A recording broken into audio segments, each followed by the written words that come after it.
मैं नहीं जानती क्या हुआ है। अगर आपको और प्रेम को मेरी कोई भी बात बुरी लगे तो सॉरी।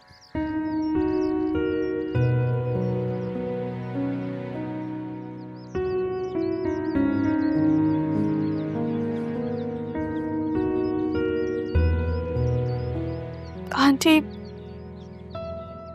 मैंने जब से होश संभाला हमेशा एक ही ख्वाब देखा।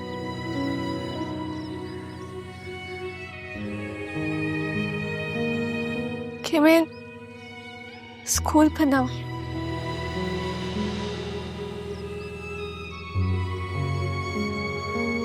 अपने इलाके की बच्चियों के लिए कुछ अच्छा करूं। पर अब जब सब कुछ अच्छा होने जा रहा है तो होने से पहले खत्म ना कर दे। तू कुछ नहीं कीता परी है।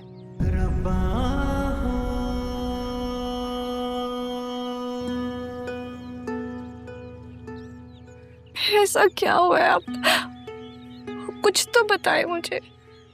होया तो कुछ नहीं है, पर बाला कुछ हो सकता वा।